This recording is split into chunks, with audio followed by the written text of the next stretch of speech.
Perang Bali pertama berawal dari datangnya orang-orang Belanda ke Pulau Bali. Pada awalnya, mereka disambut baik dan terjalin perdagangan antara kedua belah pihak.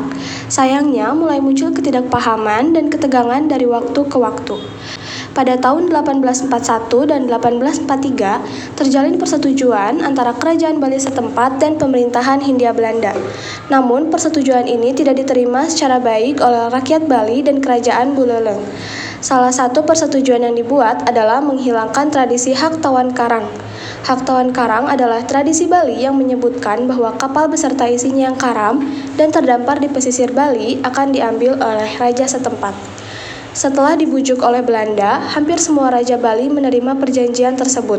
Akan tetapi, Raja Buleleng menolak menerima perjanjian dan masih menerapkan hak tawan karang sampai 1848. Karena masih menerapkan hak tersebut, Kerajaan Buleleng dipaksa membayar tuntunan ganti rugi yang diajukan Belanda karena 2 kapal karam Belanda diakuisisi oleh Raja Buleleng. Perlawanan Raja Buleleng akhirnya membuat Belanda menyatakan perang dan membawa bala tentara mereka ke Pulau Bali. Belanda menyiapkan 23 kapal perang, 17 kapal, 1.280 serdadu, dan 115 moncong senapan ke Bali. Pada tanggal 20 Juni 1846, pasukan diberangkatkan di bawah pimpinan Laksamada Madia Engelbertus Batavus van de Bosch ke Basuki dan seminggu kemudian ke Buleleng. Sebelum memulai peperangan, Raja Buleleng diberikan ultimatum sebanyak 3 kali dalam 24 jam. Peperangan pun dimulai keesokan harinya. Raja Buleleng beserta 10.000 prajuritnya bertempur untuk mencegah prajurit Belanda melakukan pendaratan.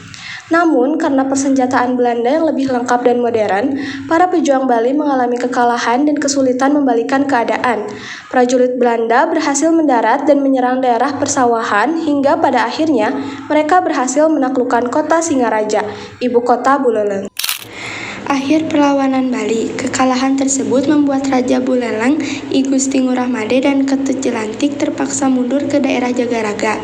Kerajaan Karangasem dan Buleleng pada akhirnya menyerahkan diri dan meminta Belanda untuk memperbolehkan penduduk mereka agar bisa kembali ke tempat tinggal masing-masing. Penyerahan diri ini menghasilkan perjanjian baru antara Kerajaan Bali dan Belanda. Pada akhirnya, pemerintahan Belanda berhasil mengambil Buleleng dan membuat benteng yang dihuni oleh 200 orang untuk mengendalikan penduduk setempat serta menjamin pengawasan kontrak yang dibuat. Namun, perjanjian tersebut tak berakhir lama karena pada tahun 1848 muncul kembali peperangan baru yang dinamakan Perang Bali II atau Perang Jagaraga. Perang Jagaraga atau yang dikenal dengan Perang Bali II adalah perang yang dilakukan Patih Jelantik bersama rakyat Buleleng melawan Belanda di Bali. Terjadinya Perang Jagaraga karena pemerintah kolonial Hindia Belanda ingin menghapuskan hak tawan karang yang berlaku. Tawan karang merupakan tradisi Bali di mana kapal yang karam dan terdampar di pesisir Bali adalah hak raja setempat. Penyebab Perang Jagaraga terjadi pada tahun 1848 hingga 1849. Perang Jagaraga disebabkan oleh ketidaktaatan Raja Buleleng yaitu I Gusti Ngurah Made Karangasem dan Mahapatih I Gusti Ketut Jelantik pada perjanjian damai atas kekalahan Perang Buleleng pada tahun 1846. Perjanjian itu ditandatangani oleh Raja Buleleng dan Raja Karangasem yang membantu Perang Buleleng. Berikut ini isi perjanjian tersebut. Yang pertama, kedua kerajaan harus mengakui ada di bawah kekuasaan gubernemen dan mengakui Raja Belanda sebagai tuannya. Yang kedua, tidak boleh membuat perjanjian dengan bangsa kulit putih lainnya. Yang ketiga, segera menghapus peraturan tawang karang. Dan yang terakhir, membayar biaya perang besar 300.000 gulden. Raja Buleleng dibebankan 2/3, sedangkan Raja Karangasem 1/3 yang harus dilunasi dalam kurun waktu 10 tahun. Setelah Perang Buleleng selesai, I Gusti Ngurah Made Karangasem dan I Gusti Ketut Jelantik, pimpinan pasukan dan para prajurit memindahkan kerajaan Buleleng ke desa Jagaraga. Selama di Jagaraga, I Gusti Ketut Jelantik, I Gusti Ngurah Made Karangasem atau Raja Buleleng dengan dibantu oleh Jero Jempiring sudah menyusun strategi perang dalam kurun waktu 1846 sampai 1848. Menyusun benteng pertahanan di sekitar Jagaraga, melatih teknik berperang untuk prajurit-prajurit Buleleng dan Jagaraga, membangkitkan semangat warga Jagaraga untuk berperang dan menggunakan ramah mereka untuk lokasi penyimpanan logistik perang. Meminta dukungan kepada raja-raja di Bali seperti Raja Karangasem, Raja Gianyar, Raja Kelukung, Raja Mangwi, dan Raja Jembrana beserta dengan persenjataannya.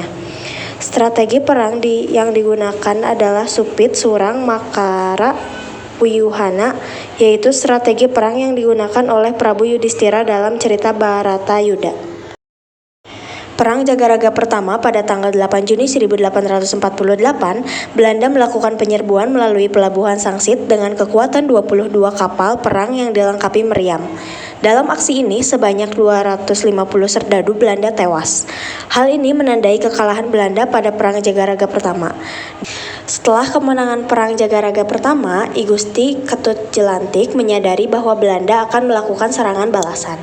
Untuk itu, I Gusti Ketut Jelantik dan Jro Jempiring selalu membakar semangat patriotisme para prajurit dan melakukan latihan perang bersama prajurit dan sekutu-sekutunya. Upaya lain adalah meningkatkan logistik dan peralatan perang dan selalu waspada jika terjadi serangan musuh yang sifatnya mendadak. Sementara di Batavia, pada April 1849, pemerintah Belanda melakukan persiapan kedua untuk menggempur prajurit Jagaraga. Pemimpin Perang Jagaraga kedua pemerintah Hindia Belanda adalah Jenderal Michel dan Letkol C.A. de Brauw dengan kekuatan 60 kapal dan senjata modern lengkap. Sebelum perang, mereka mengirim pasukan khusus untuk mempelajari sistem strategi perang yang digunakan oleh I Gusti Ketut Jelantik. Jenderal Michel juga mencari petunjuk jalan untuk melakukan gerakan memutar ke belakang Lampung setelah barat benteng pertahanan utama Jagaraga. Strategi yang tidak pernah disadari oleh I Gusti Ketut Jelantik, Raja Buleleng, dan Jro Jempiring. Pada tanggal 14 April 1849, armada Belanda sudah mendarat di Pelabuhan Pabean dan Pelabuhan Sangsit untuk melakukan serangan dari dua arah. Mengetahui kedatangan Belanda, I Gusti Ketut Jelantik bersama pasukannya menuju Pelabuhan Pabean untuk melakukan perdamaian dengan Belanda. Namun utusan Jenderal Michels menolak permintaan I Gusti Ketut Jelantik karena pihak Belanda mengetahui itu siasat dan taktik I Gusti Ketut Jelantik untuk mengulur waktu agar dapat berkonsolidasi dan meminta bantuan pasukan kepada raja-raja Bali. Saat I Gusti Ketut Jelantik bersama Raja Buleleng serta pasukannya pulang menuju desa Jagaraga, ternyata benteng-benteng Jagaraga sudah diserang habis-habisan oleh Belanda di bawah pimpinan Letkol C.A. de Brauw. I Gusti Ketut Jelantik dengan Raja Buleleng lari ke Karangsem bermaksud meminta bantuan pasukan Raja Karangsem. Namun, di tengah perjalanan mereka diserang secara mendadak dan gugur. Pertempuran Jagaraga dipimpin Jro Jempiring yang dibantu sejumlah prajurit, yaitu pimpinan prajurit Jembrana, Pankelap, pimpinan prajurit Mengawe Gusti Nyoman Munggu, pimpinan prajurit gabungan Gianyar, dan Kelungkung dipimpin Cokroda Rai Putri Satria. Jro Jempiring sudah menginstruksikan perang puputan dengan mengendus 2 buah keris. Dalam pertempuran itu, tidak ada satupun pasukan Jagaraga yang mundur atau melarikan diri.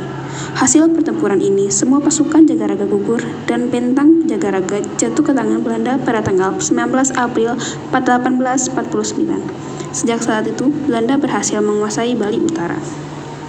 Perang Bali berakhir dengan perjanjian antara Kerajaan Bali dan Belanda pada 12 Juni 1849. Perjanjian tersebut berisi kesepakatan bahwa Jembrana menjadi wilayah Hindia Belanda dan Kerajaan Bangli bergabung dengan Buleleng.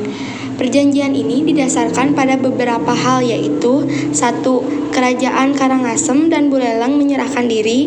2. Belanda mengambil kendali atas Buleleng dan Jembrana. 3. Penguasa Lombok mendapat kendali atas Karangasem.